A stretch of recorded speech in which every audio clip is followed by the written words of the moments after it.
Son McKendry is a woman who grew up in a small town in a small country called Laos, where a majority of the people were living below the poverty line. So this means that many families couldn't send their children to school to receive a proper education and develop who they were as a person. Son was fortunate enough to come from a family where she was able to attend school. However, she knows many of her peers weren't so lucky and instead they had to go and help their parents by working and making income to provide for the family. Much like my parents, Son's parents were a key influence during her childhood as they helped provide her with the necessary education that she needed in order to develop who she is, much like my parents. So Son and I had very different upbringings whilst she lived in Laos and I lived in Australia. So we had very different cultural surroundings and social surroundings whilst growing up. So in Australia, I've been extremely privileged to have grown up in the community and have the social environmental support that I've had. I've been so privileged to grow up with our schooling system that we have here in Australia, and it has had such an outstanding impact on my life, and it has led me to where I am today and who I have become. And going to school and gaining an education from such a young age has really helped me to form my own identity and has led me to understand where I belong and where I want to fit into this world. When stated by Garbrecht 2006, in the construction of identity, the way young people address the question of who am I is mediated subjectively by social, cultural, and historical context. To me, this statement highlights how I have become who I am today, as I have formed my own identity on the basis of my social interactions at school, at home, and also my cultural values whilst growing up here in the Australian culture. Growing up in Laos, Swan spoke the Laos language as this is what she was brought up around and was taught from her beginning of her life. So it was something she was really used to. However, when she moved countries from New Zealand to Australia during high school, it had such a huge social and cultural impact on her life as she was moving to a completely English-speaking school from a school that spoke Laos, and it was a really different environment and social cultural environment for her to be in, and she felt really out of her comfort zone. She felt like people didn't understand how difficult it was for her to readjust to a new culture, a new life in a new country. So it was really hard for her. And I know that in my upbringing, I've lived in Australia my whole entire life, so I've never had such a huge impact where I've had to go and adjust who I am to fit in with a certain new culture or new environment or new country. I've never experienced such a huge impact such as that. I've always felt like I've belonged in some sort of way or another. I've belonged at home or in school or in a sporting community. So I've never really felt like what it is to be a complete outsider in that sort of sense as Son would have felt during that time. Although unlike many Laos children, Son was lucky enough to attend school, although she has explained to me that the schooling and teaching system at her school that she attended was not very well trained and they didn't know much of the content, and this is primarily because Laos is a third world country, so they do not have proper resources and equipment to teach the students effectively and properly. So, although she does state that her time at school has allowed her to form a basis of her identity through playing and grasping an understanding of the world and meeting new peers and allowing herself to form her own social understanding of her identity. So as highlighted when Sandtalk 2017 talks about Lev Vygotsky's sociocultural cognitive theory, according to Vygotsky, children's social interaction with more skilled adults and peers is indispensable to their cognitive development. Through this interaction, they learn to use the tools that will help them to adapt and be successful in their culture. Thus meaning that when children either are not going to school or are taught in underprivileged schools where they are not trained and properly accessible to resources, such as the schools that Son had attended, it affects their overall development and doesn't allow them to progress and develop to their full potentials, so it affects their identity as a whole. So my experience at school was very different to Son's, as I was given so many opportunities to succeed in my environment compared to the environment that she grew up in. I had so many opportunities at school to grow and progress as a learner, and so many activities that I could have participated in, like book club and study groups and swimming lessons, for example.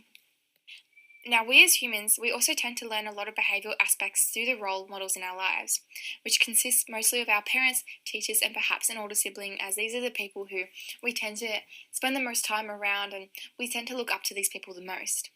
So this is evident when Grievers and Lech talk about observational learning, as they write that through observation we can acquire new behaviours without having to personally experience them, and that many of our attitudes, values and beliefs are also the products of observing others. So this shows me that, we tend to see a certain behaviour or value being portrayed by a role model in our lives, and then we seem to think that that's okay for us to portray that sort of attitude, even if it is negative or positive. We don't seem to realise that when observing, and we seem to think it's okay, so we implement that into our everyday lives, and it becomes sort of a part of who we are. And so me and Son, we both agreed that teachers have such a great impact, and they play such a huge role in formation of our identities. So, they play such a huge role as we learn a lot of behaviours and values through their role models, such as their teachers. So it's just inevitable that, teachers have a potential to affect a child's identity. Teachers who do not promote diversity and inclusion will have such a negative impact on the way that students see themselves, which can affect their overall identity and where they feel that they belong in life. And if a teacher is promoting inclusion, diversity, a student will see themselves as someone who fits in. They won't see themselves as someone who's different to anyone else. They will just see themselves as equal to everyone else, and that will promote such a positive cycle of social justice within the school. So our experiences and where we grow up shapes and forms the basis of our identities and shapes who we become. I know that my own experiences in life have been very important in shaping my identity and who I am. Through hearing Son's story, it has given me such an awareness and an eye-opening sort of circumstance, which has allowed me to recognize that everyone has a different life story, everyone has a different background, they have different ways of living, different values, and different ways of thinking, which has really allowed me to see, life through people's perspectives, and everyone's different. And growing up in the Australian culture, I've only really seen the Australian culture, so I haven't been as aware of all these different cultures around the world and how it can affect people. So providing myself with this awareness has really helped me to see how different everyone is.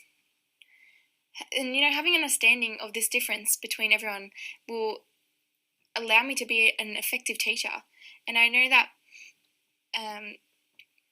this experience has made me acknowledge the fact that you never really know what's going on in someone's life, and often the reason why people are behaving not like themselves, or they're behaving badly, and it's often because there is something going on, there's something underlying issue that's going on that could be troubling them at home or in their past, for example, past sort of occurrence.